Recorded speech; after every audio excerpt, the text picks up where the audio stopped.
Okay, hello all. Welcome to my kitchen. The weather is not cooperating outside, and I'm starting to run low on a lot of ingredients in my house. So last night, or the last video you saw, was the pork chops made in the frying pan. I'm gonna go a completely different direction tonight, and I'm gonna make some comfort food. Comfort food for us is meatloaf, and meatloaf is great because after you've cooked the meatloaf, the next day you can make meatloaf sandwiches. You can have meatloaf again. It's just a great staple. We don't have it all that often. I make it a couple of times a year. Sometimes I make it 3-4 times a year. But I definitely make it in winter. My meatloaf's a little bit different than your typical meatloaf. Now, I was in my... if you saw the video on me defrosting the freezer, we took out some ground beef, and we took out a lot of ground beef.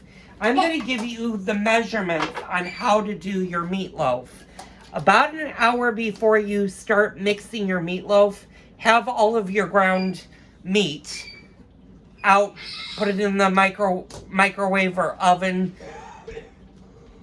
Leave it in the bags. Don't take them out of the bags for now. But just leave them out so they can start to warm up a little bit. This is a really, really easy meal to make. It takes about 15 minutes of prep time for the meatloaf. It's full of flavor. My husband and I absolutely love this meatloaf. I've been making it for almost 30 plus years. It's a great thing to have. In addition to the meatloaf, I'm gonna do my grandmother's spaghetti recipe. My grandmother's spaghetti recipe is not atypical what you would think of spaghetti. Hers is completely different than an Italian pasta, and I'm gonna show you how to make it. It's a really easy recipe. It goes well with the meatloaf. Normally, I'd also make mashed potatoes, but if you saw the pork chop video that I posted in the fry pan, you'll notice that my potatoes were not that greatest, and I also don't have many left. I'm also out of sour cream. So I'm not going to do a mashed potato. I am going to do a vegetable, and I think we're going to either do salad tonight. I think we're going to do another salad tonight. Just because I have some lettuce that I need to get rid of. I'm getting to the end of the month, so it's harder for me. I don't have a lot of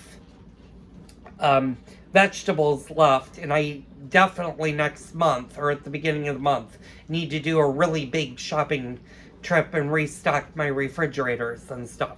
So, I got the meat chilling. For this recipe, you're going to... If you're a family of 2 or a family of 3, you're going to want 1 pound of ground beef. This could be ground sirloin. It could be ground chuck. It can also be a mixture.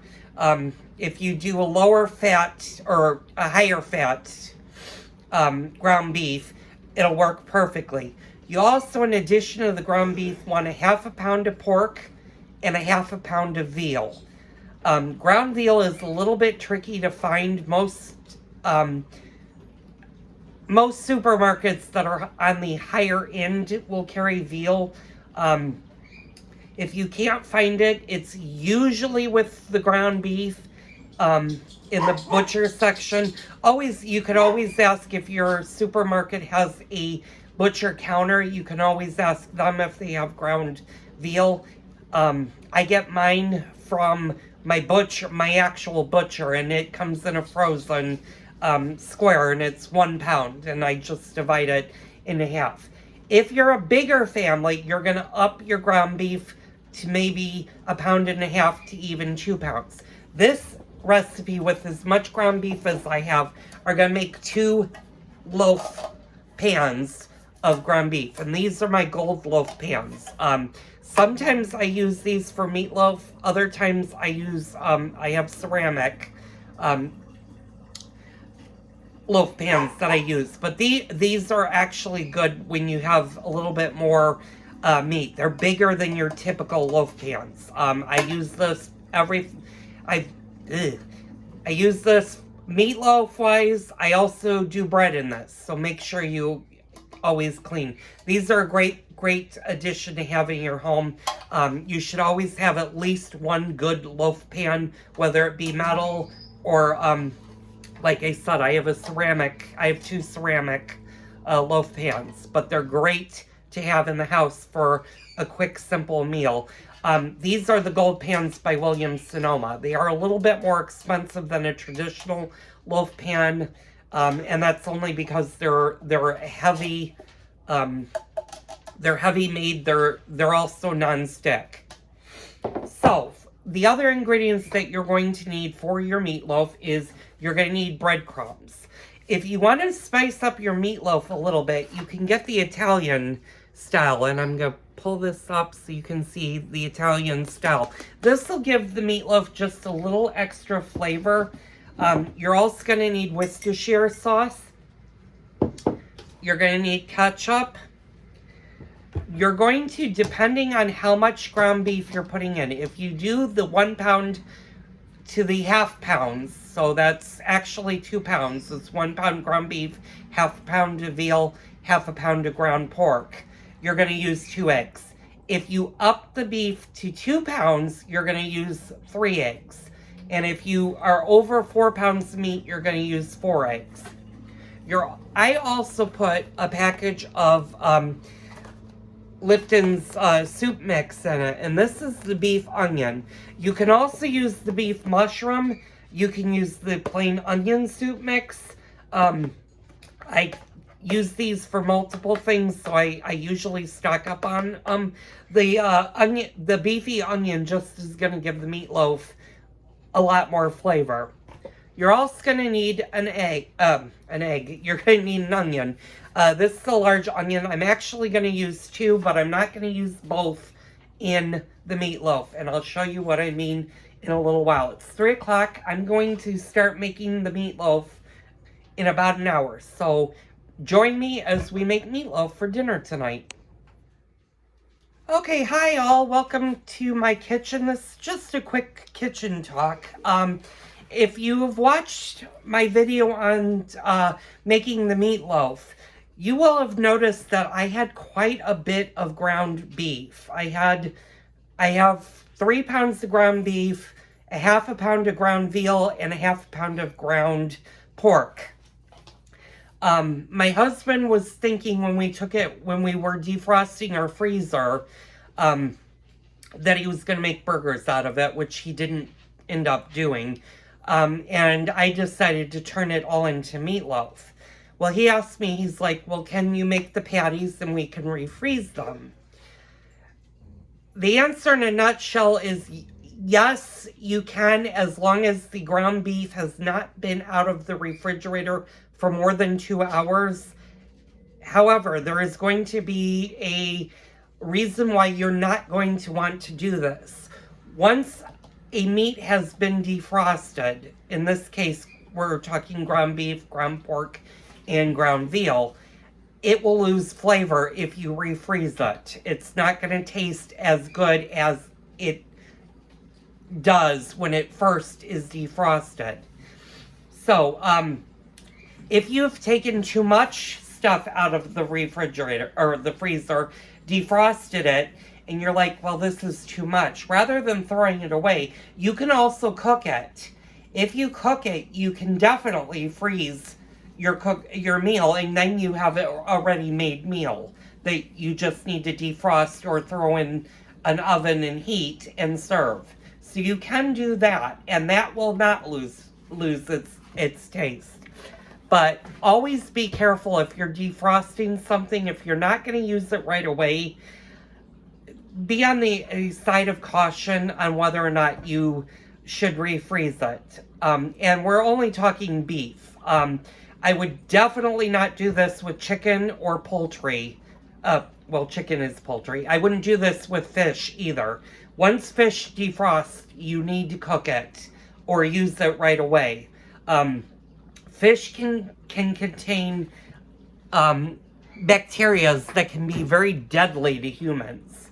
And we're talking fish that have been out of the freezer and in a refrigerator for more than 4 days, 4 or 5 days. If you have fish that has been in your refrigerator for that long and you have not cooked it, then you need to throw it away. Don't ever try to refreeze fish because that's not at all the right thing. You can, however, if you go to your grocery store and let's say you're buying salmon or you're buying perch or something and you're not going to use it right away, go ahead and freeze it. That won't harm it. What I usually do at my local grocery store is I will ask the meat counter if something has already been frozen. If their fish, for example, has come out of the freezer, it's been defrosted, they're selling it, can it go back into the freezer? You can do that, but once you take something out of the freezer and you've started the defrost, let it defrost, cook it, and then if you're not going to eat it all, go ahead and suck it up or put it in a freezer safe bag or a storage safe container to go in your freezer. You can refreeze that after it's cooked. So that was a quick tip from me, Joel. Okay, y'all, welcome back to my kitchen. I just prepared my loaf pans and I just washed them. I'm using my Williams-Sonoma gold pans, and one of my gold pans came with this insert, and I think it costs extra. I don't actually think, or maybe it was in the price of the pan. If you buy a meatloaf pan, this is what they call a meatloaf insert, and it's got holes. The reason it's got holes is you put your ground beef on here, and it'll drain out the fat into the pan, and you can lift it off the sides, and you have a greaseless meatloaf, which is really good to have. These are definitely worth the price. Like I said, I've got multiple loaf pans. The gold pans are a little bit more expensive than a traditional loaf pan, but I can get a lot of uses out of them. This meal is relatively quick. It takes 1 hour to bake in a 350 degree oven. You're going to bake it for 1 hour. I'm going to show you how I assemble it. It's 3:30 right now. I'm going to start assembling it at about 4:30 so that we're eating about 5:30, 6 o'clock. Now, why am I going to start cooking it at 4:30 if I'm going to be eating at 6 o'clock? Well, there are a couple of reasons. I'm also preparing something on the stove, which you could actually do ahead of time. I'm going to show you what I mean.